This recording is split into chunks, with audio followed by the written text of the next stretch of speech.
요한복음 강의 60번째 시간입니다. 사람을 끝내고 안식 속으로, 육을 끝내고 칠 속으로. 요한복음 4장 43절부터 54절 말씀입니다. 요한복음 1장에서 말씀이 하나님이시다라고 시작하시면서 하나님의 계획이 실제가 되었다. 내 안에서 실제가 되는 이야기. 그래서 내 안에 말씀이 성취되고 베레시트가 성취되는 이야기를 1장에서 해주고 있습니다. 요한복음 2장에 넘어가면 내가 말씀이 되어서 하나님과 하나 되는 이야기, 연합되는 이야기, 결혼되는 이야기를 갈릴리 가나 사흘 되던 날의 결혼으로 묘사되고 있고, 3장으로 넘어가면 물과 성령으로 거듭나야 된다. 물과 성령, 위로부터 태어나는 거죠. 위로부터 공급받은 그대로 내가 열려져서 영이 되고 생명이 되는 이야기를 해주고 있고, 이제 4장이 넘어와서 지금까지 우리가 살펴본 이야기를 정리한다면 1장부터 3장까지의 말씀의 실제가 되는 것을 보여주는 겁니다. 그래서 이 본문의 스토리상으로서는 우물가의 여인을 등장시켜서 제자가 아닌 아들을 통해서 최초로 거듭난 사람의 이야기를 기록해주는 모양을 보여주고 있죠. 그리고는 이제 육시가 시작되고, 요한복음 4장 6절에서는 육시쯤 되죠. 우물가의 여인을 만났던 시간이 제6시였습니다. 그리고 낫기 시작한 때를 물으니까 7시라고 했습니다. 7시 열기가 떨어졌다. 오늘 본문에 나오는 이야기인데, 육은 나를 끝장내는 시작이죠. 사람이 끝나는 때, 내가 끝장나는 때 반드시 그 시기가 오는 것입니다. 그 사람이 끝나는 시기가 와야만 7로 넘어가기 때문입니다. 육신의 정욕과 안목의 정욕과 이생의 자랑이 다 끝나고, 666 사람이 끝나고 7 안식 샬롬 평안 안으로 들어가는 때가 이제 오게 되는 것입니다. 그런 다음에 이제 오늘 이제 다시 본문으로 돌아가시면 요한복음 4장 43절에서는 이틀이 지남에 이렇게 시작합니다. 이틀이 지나야 돼요. 제때가 와야 돼요. 3일길이 다 지나야 됩니다. 이틀이 지나야만 병이 깊어져서 자기 자신이 병든다 환자임을 깨달아요. 그리고 완전해지는 겁니다. 회복되는 겁니다. 이틀이 지난다는 얘기는 더 깊게 한다면 하늘과 땅이 통일되는 기간입니다. 하나님의 형상이 덧입혀지는 기간이요, 하나님의 형상과 진리가 내 안에서 되어지는 기간이에요. 그 시간까지 계속 이틀의 기간이 지나가게 되어집니다. 온 땅이 반드시 와야 이틀이 지난 다음에 3일이 와요. 병이 깊어집니다. 말씀이 되어집니다. 그래서 내 안에서의 변화와 기적과 변혁, 개혁, 탈바꿈이 일어나는 바로 그런 기간이 이틀의 기간입니다. 바로 이틀의 기간이 지나야만 십자가를 통과하고, 십자가를 통해서 내가 완벽하게 되어지는, 그리스도로 부활되어지는, 부활의 생명으로 들어가는 그때가 오게 되는 것입니다. 이틀이 지남에 거기를 떠나서 갈릴리로 가시며, 갈릴리는 어디입니까? 갈릴리는 성령이 운행하는 곳이에요. 44절 가보면 친히 증거하시기를 선지자가 고향에서는 높임을 받지 못한다 하시고, 이제 고향이라는 얘기가 나옵니다. 고향은 내가 태어난 곳이잖아요. 우리말로 말하면 고향은 탄생된 땅. 여기 원문에 보면 에레츠 몰레데트라고 나와요. 얄라드에서 유래가 되었죠. 낳았다, 출생지, 친족, 그런 뜻인데 아버지가 계신 곳이죠. 본향, 내 아버지, 영의 아버지, 엘로임, 하나님 아버지가 계신 곳, 그것이 나의 고향이에요. 여러분의 고향입니다. 그러니까 내가 위로부터 주어진 공급된 진리로 그대로 열려져서 완성이 되면 아버지가 계신 고향과 내 고향이 같아지는 겁니다. 아버지와 내가 하나가 되었기 때문에, 연합이 되었기 때문에, 영이 되었기 때문에 아버지의 고향이 나의 고향이 된 것입니다. 본적이 같은 에덴이 되은 것이죠. 베레시트가 성취된 것입니다. 아들로 창조가 되었습니다. 예수로 나아지고 예수로 부활한 같은 생명이 되었다는 얘기가 되어집니다. 성경에 그런 이야기들이 이제 나오죠. 예수님께서 고향에서 환영을 받지 못한다. 그런 복음이 이제 마태복음 5장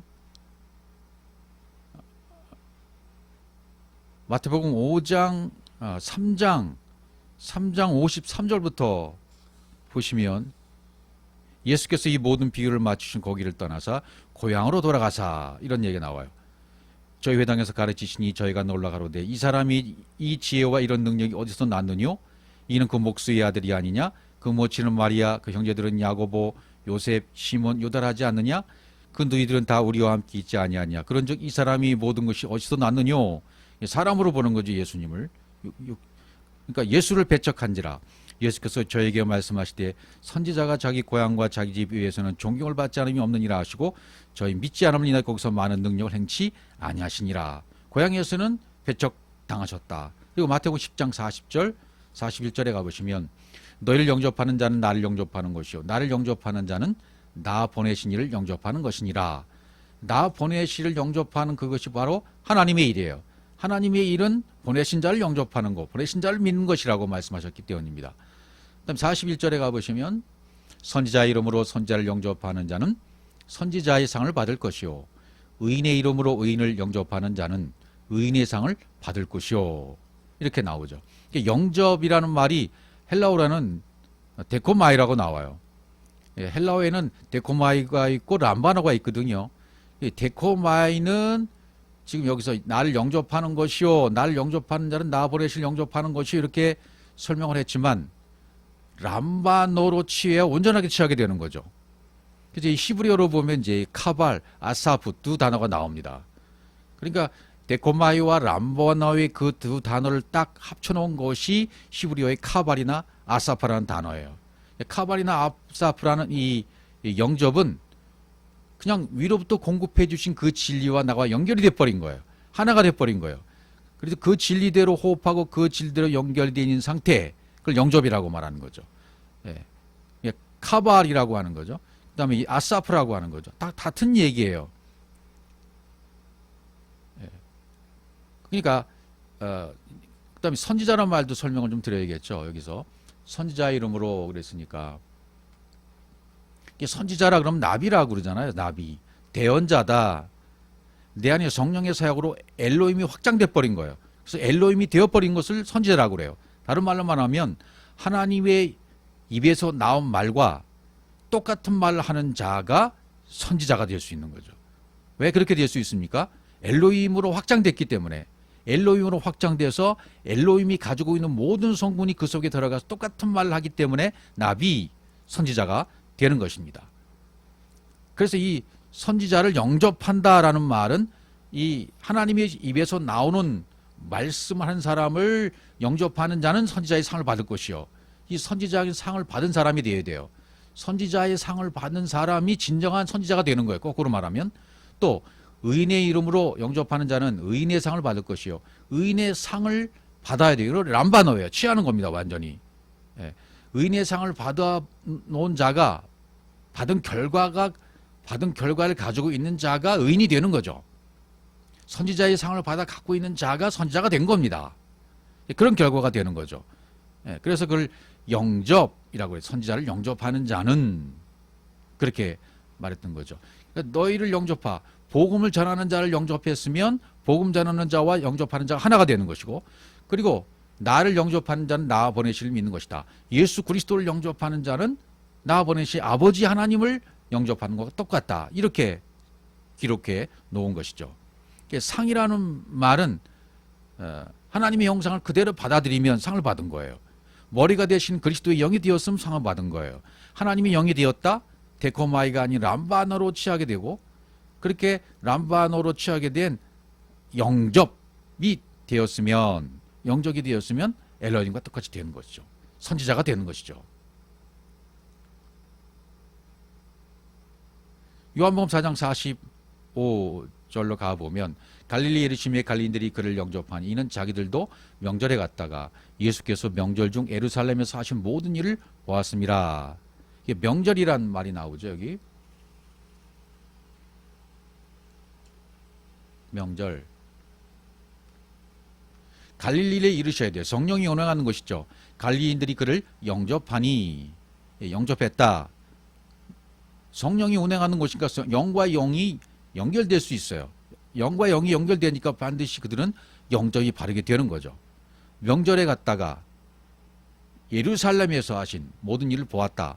이건 무슨 명절이 되었다는 얘기는 뭡니까? 이 명절이 뭐 이제 지금 기간도 명절 기간인데 우리 추석 명절 기간이라고 하지 않습니까? 이런 명절을 우리 한국의 전통적인 명절, 그 민족의 유월절, 이 유대인들이 가졌던 모든 명절, 이런 명절이라는 단어들이 나오잖아요. 근데 이 명절이라는 단어를 조금 더 근원적으로 파고 들어가면 명절 그러면 하가그라는 말, 하그라고 돼 있어요. 절기의 희생, 순례절기를 지키다 그렇게 돼 있어요. 여러분 6월절도 패스오버라고 돼 있잖아요. 넘어가는 거잖아요. 피를 보고 넘어가는 거죠. 그건 무슨 뜻입니까? 생명이 하나님에게서 내게로 운반되어 온 날이 나의 명절이 되는 거예요. 여러분들의 명절이 어떤 날입니까? 하나님의 생명이 내 속에 들어온 날이 명절이 되는 거예요. 여러분의 명절, 저의 명절은 어떤 날이에요? 하나님의 생명이 내 속에 그대로 들어왔으면 그날이 나의 명절인 것입니다. 하나님이 나를 계속 측량하십니다. 내 것은 빠져나갑니다. 하나님 것이 들어오십니다. 그게 적용이 돼요. 그러면 생명으로 넘어온 6월절 날이 되는 것입니다. 하나님이 공급하신 평안이 내 안에 완성이 되었으면 에루샬라임, 여기 에루살렘에서 하신 그랬죠. 에루샬라임이 되는 거예요. 온전하게 되는 거예요. 고난을 통한 탈바꿈이 되는 날이죠. 개혁이 되는 날이죠. 생명이 내 안으로 운반되어 온 날이 명절인 것입니다. 이 날들은 근데 이 날들은 항상 내 안에 있었어요. 여러분들 안에 있었어요. 어떻게? 미완료의 상태로. 미완료의 상태로 항상 내 앞에 있었습니다. 존재하시는 그분은 예수 그리스도로 여전히 계셨어요. 밖에 계셨어요. 그분을 말씀으로 진리로 표적으로만 보면 아직 미완료 상태인 거죠. 성경을 표적으로만 보고 예수 그리스도를 표적으로만 보면 말씀이 내 안에 들어오지 못하고 밖에 있는 상태라 그 말입니다. 아직 명절이 오지 않은 것입니다. 표적으로 보면 아직 미완료의 상태다 말이죠. 그 이름에 도달하지 못한 것입니다. 그래서 요한복음 2장으로 가보시면 그런 장면이 나오게 됩니다. 2장 23절 6월절에 예수께서 예루살렘에 계시니 많은 사람이 그 행하시는 표적을 보고 그 이름을 믿었으나 예수는 그 몸을 저에게 의탁지 아니하였으니 이는 친히 모든 사람을 아심이요 또 친히 사람의 속에 있는 것을 아심으로 사람에 대하여 아무의 증거도 받으실 필요가 없음이자. 그렇죠. 많은 사람들이 예수님 하는 표적을 보았습니다. 그 이름을 믿었다고 했습니다. 그런데 예수님은 그 몸을 의탁하지 않으셨다. 이게 무슨 말입니까? 친히 모든 사람을 아심이라고 그랬고 사람의 속에 있는 것을 아심으로 그랬죠. 사람을 아시는 거예요. 그러니까 증거를 받을 필요가 없죠. 그러니까 표적을 보고 믿음으로 들어오게 되지만 아직 만들어지는 과정이 남아있는 겁니다. 그래서 자신도 아직 미완료의 상태이기 때문에 저들에게 의탁하지 않으십니다. 십자가로 가야만 완성이 되잖아요. 미완료이잖아요. 그 이름에 도달하고자 하는 자들과 아직은 자신과 일치를 시키시지 않으시는 겁니다. 왜? 때가 안 됐기 때문입니다. 미완료이기 때문입니다. 완료가 되면 어떻게 됩니까? 서로가 서로를 신뢰하게 되고 서로가 하나가 되고 연합이 되고 영이 되고 엘로힘이 되어지는 것입니다. 이 사람에 대한 증거는 절대로 필요가 없습니다. 그렇지만 반드시 해야 할 증거는 있어요. 어떤 증거입니까? 요한일서 5장 9절 만일 우리가 사람들의 증거를 받을진대 하나님의 증거는 더욱 크도다. 하나님의 증거는 이것이니 라고 말했어요. 하나님의 증거는 이것이다. 반드시 있어야 될 증거라는 얘기죠. 그 아들에 관하여 증거하신 것이니라. 그 아들 예수 그리스도에 관한 증거, 이 증거는 반드시 필요하다. 이 성경은 그 아들 예수 그리스도에 관한 증거하는 내용이에요.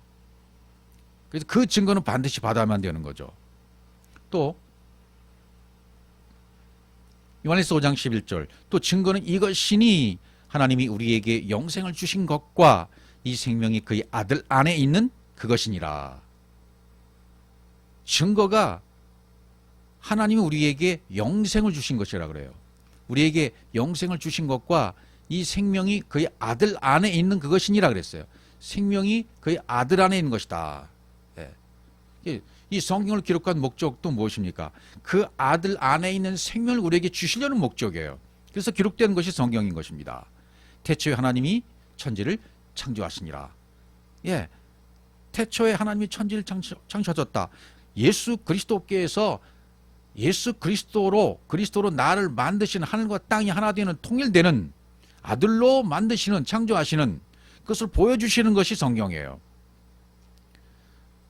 참 생명 그의 아들 안에 있는 것이라고 그랬죠. 참 생명 그의 아들 예수 그리스도 안에 있는 생명, 참 생명 이것을 주시는 거 이게 증거란 말이죠. 이 증거를 반드시 받으셔야만 돼요. 이 증거가 나타나는 곳에는 반드시 그분이 함께 하시는 것입니다. 그래서 요한복음 4장 46절로 가보시면 예수께서 다시 갈릴리 가나에 이르시니 전에 물로 포도주를 만드신 곳이라 왕의 신하가 있을 때 그 아들이 가버나움에서 병들었더니 첫 번째는 물 포도주의 기적이 있었죠. 이 두 번째는 죽은 자를 살리는 기적이 있는 겁니다. 죽은 자를 살린다. 이 양자를 표적하는 것이 인자죠. 인자.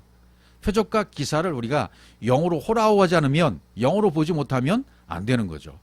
성경이 여기 사복음서의 기적과 이사 또 사도행전의 기적과 이사 구약의 여러 가지 뭐 죽은 자를 살리는 내용들이 나오잖아요. 그런 내용들이 어떤 내용인지를 우리가 이해를 해야만 합니다. 이 갈릴리 가나 여기도 한 곳을 항상 두 번 가시고 이 표적도 지금 두 번째 표적이잖아요. 4장 초반에서 후반에서 우리 항상 두 번 하시죠. 예수와 그리스도로 두는 2라는 숫자는 예수 그리스도를 나타내는 거잖아요. 예수와 그리스도, 예수가 그리스도가 되는 사건. 하나님이 항상 우리 안에서도 두 번 하죠. 꿈도 두 번 꾸게 하시고요.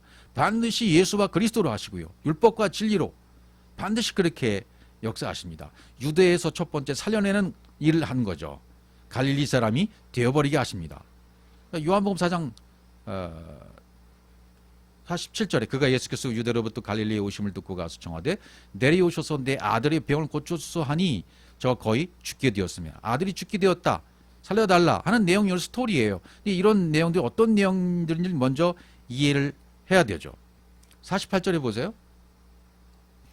예수께서 가라사대 너희는 표적과 기사를 보지 못하면 도무지 믿지 아니하리라 그래요. 너희들은 표적이 없이는 못 믿으니까 내가 표적을 보여줄 수밖에 없어. 처음에는 여러분 보고 믿죠. 우리도 마찬가지였어요. 과정이 다 있으니까. 7난의 과정이 다 있지 않습니까? 창세기 1장에. 나중에는 안 보고도 믿을 수 있을 때가 올 거야 이렇게 말씀하시는 거죠. 그때가 진짜 복인 거죠. 성경이 말하는 복. 어떤 표적이든지 우리가 이미 다 보고 왔어요. 기도응답의 체험이라든지 신사도 운동이라든지 귀신 축절, 은사운동, 이적과 기사 이런 표적을 보고는 우리는 얼른 깨달아야 되죠. 이제 표적에 머물러 있으면 안 됩니다. 그 단계를 넘어서야 돼요. 머무르면 그 다음 단계가 오질 않아요. 그래서 이 본문에서 보시면 신하가로되 주여 내 아이가 죽기 전에 내려오소서 예수께서 가라사대 가라 내 아들이 살았다 하신데 그 사람이 예수의 하신 말씀을 믿고 가더니 내려가는 길에서 그 종들이 오다가 만나서 아이가 살았다 하거늘 그 낫기 시작한 때를 부른즉 어제 7시 열기가 떨어졌나이다 하는지라 이렇게 기록이 되어져요. 열기라는 것은 열병이잖아요. 열병. 여러분 왕의 아들은 세상 임금이 낳은 아들이라고 말할 수 있어요. 왕의 아들은 왕이나 똑같은 거죠. 육신의 생각으로 낳은 아들을 고쳤다는 것은 결국은 왕이 고침받는 이야기나 똑같아요. 여러분을 고치는 얘기, 나를 고치는 얘기라 똑같단 말이죠. 그래서 이 본문을 통해서 말씀해주고 하는 얘기가 뭐냐면 그러니까 6이 끝장났다는 말을 하고 싶은 것이고 6이 끝장나면 7이 시작된 것이다. 7시의 열기가 떨어져야만 시작이 되는 것이다. 이렇게 얘기하는 거죠. 53절 아비가 예수께서 네 아들이 살았다는 말씀하신 그때인 줄 알고 자기와 그 온 집이 이것도 뭐 오해할 수가 있죠. 자기와 온 집이 다 믿었다 그러니까 사람이 다 믿었나 보다 그렇게 생각할 수가 있어요. 온 식구가 믿었다는 말이 아니죠. 이것은 나 한 사람에 있는 온 집안 내 안에서 온전한 성령이 되었다. 내 안에 온전한 성령이 전이 되었다. 심령 천국이 이루어졌다. 마음의 성전이 지어졌다. 그런 말이 되는 거죠. 54절에 보면 이것은 예수께서 유대에서 갈릴리로 오신 후 행하신 두 번째 표적이다. 그렇게 되어 있죠. 너의 그 아들이 살았다. 앞절에서 말하잖아요. 내 아들이 살았다 이렇게 말씀하시죠. 내 아들이 살았어 이렇게 말. 그러니까 너의 그 아들, 그 왕의 신 앞에 서 있는 예수님이시죠. 너의 그 아들이 살았다. 오면은 제7시에 7이라는 때에 살았다 그런 뜻이 되는 거죠. 7이라는 때에 살았어. 7이라는 때에 살아났다. 예. 그런 말씀 우리가 이해를 하게 되면 내가 바로 그때 나음을 받게 되는 거죠. 두 번째 표지 우리에게도 역시 임하게 되는 겁니다. 자, 그럼 슬쩍 제가 지나왔는데 성경에서 병들어 죽게 되었다는 의미, 이 의미를 깨달아야만 지금 연결이 계속되는 말씀이 무슨 말씀인지 이해할 수 있는 것입니다. 그러면 세 가지 이야기를 할 텐데요. 첫 번째, 사도행전 9장에 있는 요빠의 다비다라는 여제자 얘기를 한번 해보겠습니다. 그 일을 번역한 전 도로가라 선행과 구제하는 일이 심히 많더니 그때 병들어 죽음에 이렇게 돼 있어요. 다비다가 병들어 죽었다.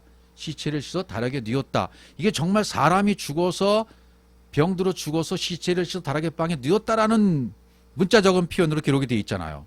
근데 성경은 그런 얘기를 못 들어 하겠습니까? 비유와 상징이니까 병들어 죽었다는 얘기도 분명한 의미가 있는 거예요.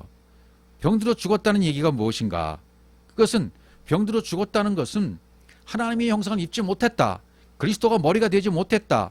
그 마음, 그 심령이 그리스도의 마음으로 그리스도의 심장과 그리스도의 마음을 잃어버린 상태. 그 상태가 병들어 죽은 상태죠. 우리 인생들의 상태가 전부 병들어 죽은 상태로 태어나죠. 병들어 죽은 상태에 있다가 복음을 듣고 그 복음의 말씀을 깨달아서 그 예수가 내 안에서 발견되어지고 예수로 죽고 그리스도로 부활하게 되어지면 다시 살아나는 거죠. 부활체가 되는 거죠. 생명이 들어오는 거죠. 육이 지배하는 그런 상태에 있다가 이게 병들어 죽은 상태예요. 육이 지배하는 상태. 하나님의 형상을 잃어버린 상태. 이게 병들어 죽은 상태죠.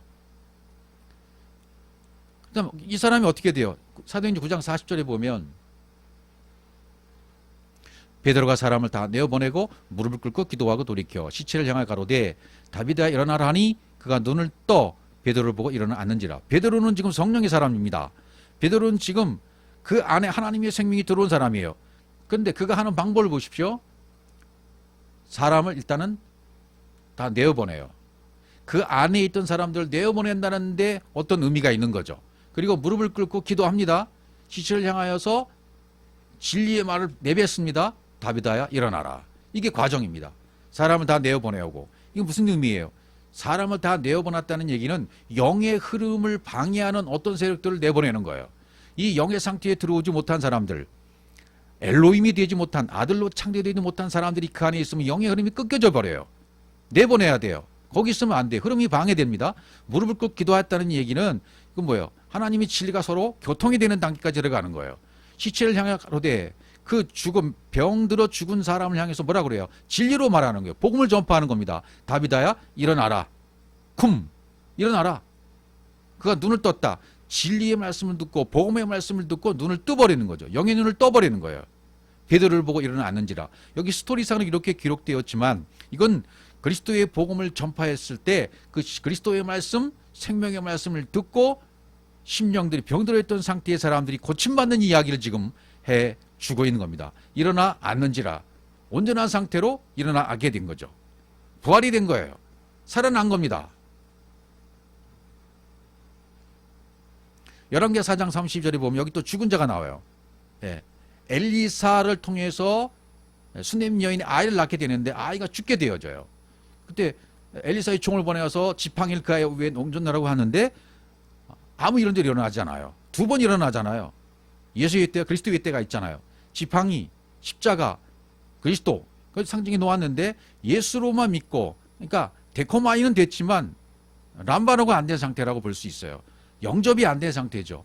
아이가 죽은 상태예요. 침상에 눕혔어요. 어떻게 하나 보십시오. 엘리사도 들어가서는 문을 닫으니 여기도 역시 문을 닫아요. 문을 닫아야 돼요. 마음의 골방을 만들어놔야 됩니다. 문을 닫아야 됩니다. 두 사람뿐이라 엘리사가 여호와께 기도하고 역시 기도해요. 기도라는 말은 우리가 말한 말 해주시옵소서 그런 게 아니라 진리의 말씀이 서로 오가는 걸 얘기해요. 진리의 말씀으로 진리를 전하는 상태가 기도인 것이죠. 하나님의 원함이 나의 원함이 되는 것이 기도니까 하나님의 원함을 전달하는 거예요. 기도하고 아위에 올라 엎드려 자기 입을 그 입에 자기 눈을 그 눈에 자기 손을 그 손에 대고 그 몸에 엎드리니 엎드려요.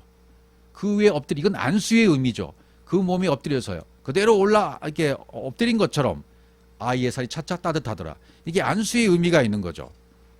위에 올라갔다라는 것은 비진리를 지금 몰아내는 중이에요. 진리가 들어와서 말씀이 들어와서 비진리를 율법을 육신을 몰아내는 상태죠. 그리스도의 복음의 말씀이 들어와서 그 아이의 상태를 완전히 회복시키는 상태, 슈브의 상태로 만들어가는 과정인 것입니다. 아이의 살이 차차 따뜻하더라. 예, 전부 복음의 말씀을 듣고 복음으로 완성돼가는 과정을 설명해 주고 있는 것입니다. 그럼 결국 어떻게 됩니까? 엘리사가 내려서 집안에서 한 번 이리저리 다니고 다시 아위 위에 올라 엎드리니 다시 그러죠. 두 번째입니다. 아위 위에 올라 엎드리니 다시금 진리의 말씀으로 기도하고 진리의 말씀으로 복음을 전파하고, 그러니까 아이가 7번 재채기 하고 눈을 뜨는지라.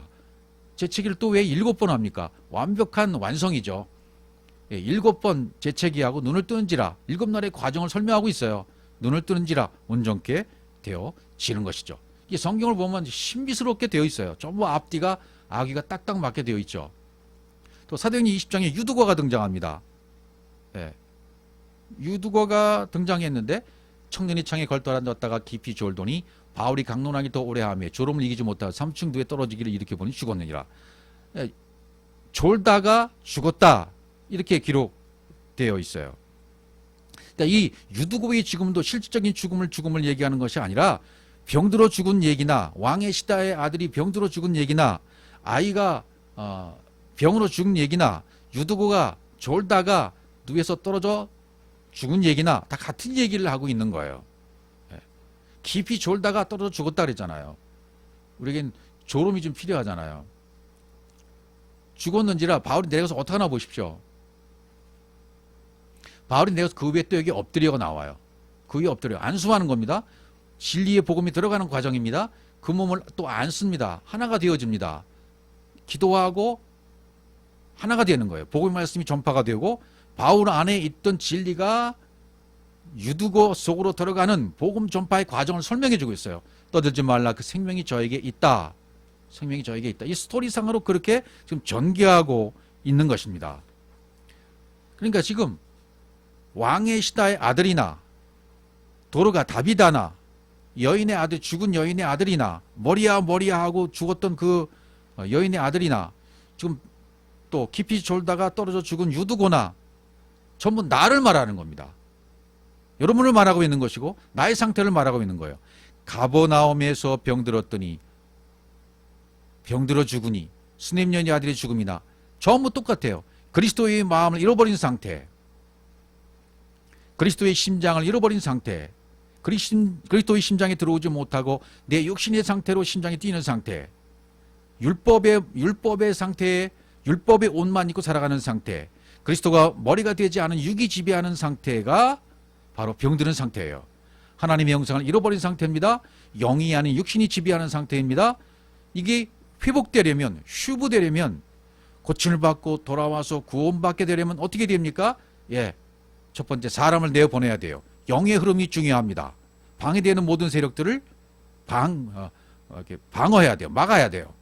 문을 닫아야 돼요. 마음의 골방을 지어야 됩니다. 마음의 골방이 있어야 돼요. 그 문을 닫고 마음의 골방 안에 들어가서 기도해야 돼요. 진리가 들어와야 돼요. 영의 교류가 흐름이 내 안에 이루어져야 돼요. 그러면 육이 끝난단 말이죠. 육이 끝나야 돼요. 영의 상태, 영의 수준이 안 되는 육의 상태로는 진리가 역행하죠. 그러니까 내보내는 거예요, 사람들을. 영의 상태가 안 되고 진리의 상태가 안 된 그런 상태에서는 예배가 안 되는 거잖아요, 성경에서. 진리가 전달이 안 되는 상태잖아요. 사람을 내어보내야 돼요, 그런 사람들을. 그리고 아위 위에 올라 엎드리죠. 그 위에 엎드려서 몸을 앉죠. 안수임이라 그랬죠. 비진리를 진리로 몰아내는 상태고 그리스도의 말씀이 나를 장악하는 상태를 표현해주고 있는 것입니다. 하나님의 형상이 그대로 내 안에 들어오는 상태를 얘기해 주는 것이고, 또 율법의 상태는 엘리야는 털이 많은 사람 율법의 상태잖아요.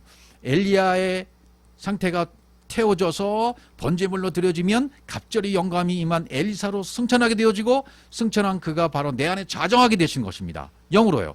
내 안에 하나님이 사시는 지성사가 되는 것입니다. 그러면 부활체요, 부활의 생명으로 그분이 내 안에서 사시는 것입니다.